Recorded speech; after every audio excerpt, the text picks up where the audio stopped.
अयोध्या विधानसभा जिस लोकसभा में आता है वो बीजेपी हार गई है, तो एक बड़ा संकेत जाता है कि बीजेपी जिन मुद्दों को लेकर चुनाव लड़ रही थी, अब जनता ने ये बता दिया कि अब जनता इस मुद्दे पे वोट नहीं करेगी, वो धर्म की राजनीति से ऊब चुकी है। अब वो चाहते हैं कि विकास और मुद्दों की बात हो, जो कांग्रेस और इंडिया महागठबंधन कर रहा था।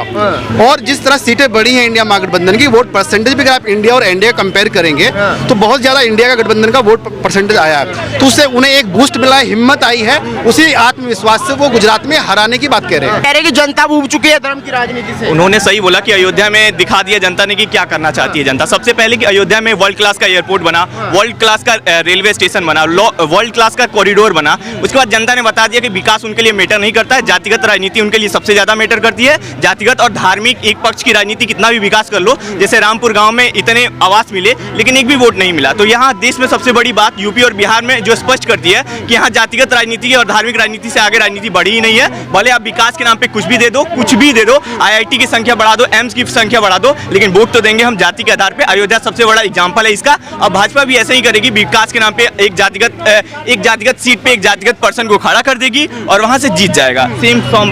तो अगर आप विकास की बात करें, अच्छी बात है, आपने बढ़िया बात की है, तो विकास तो कांग्रेस ने भी किया है। कौन कौन से? आईआईएम की स्थापना शुरुआती दौर में जो नेहरू जी के टाइम से अगर आप देखें, आईआईटी, इसरो बनाना और जो गेल, सेल और एलआईसी बनाना, जहां आप खड़े हैं, ये फिलहाल ये जो टाइल्स लगी है, ये बनाना। नहीं, ये उसने बनाई है, मैं इसकी बात कर रहा हूँ। तो कांग्रेस का भी तो जेन्युइन विकास है। इंदिरा गांधी ने जो न्यूक्लियर वहां पे जो परीक्षण किया था, उसको भी तो मानना पड़ेगा आपको। तो एक दो बार वोट दिया आपने फिर कांग्रेस को इस हिसाब से।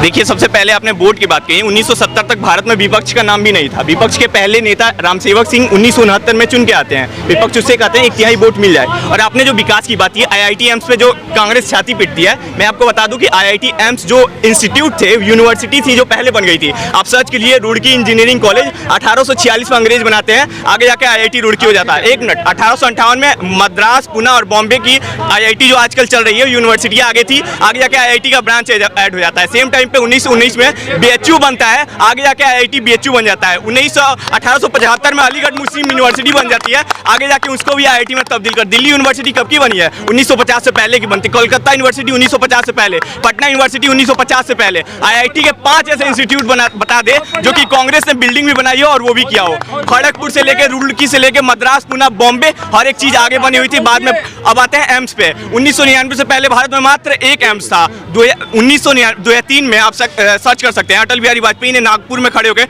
टाइम्स ऑफ इंडिया पे होगा भी, 3 अगस्त 2003 को बोला था कि हम 6 और एम्स बनाने वाले हैं। 1999 से पहले भारत में मात्र एक एम्स था 50 सालों की कांग्रेस के शासन में, लेकिन उसके बाद और एम्स बनता है। अब इसरो पे आते हैं। भारत में इसरो की स्थापना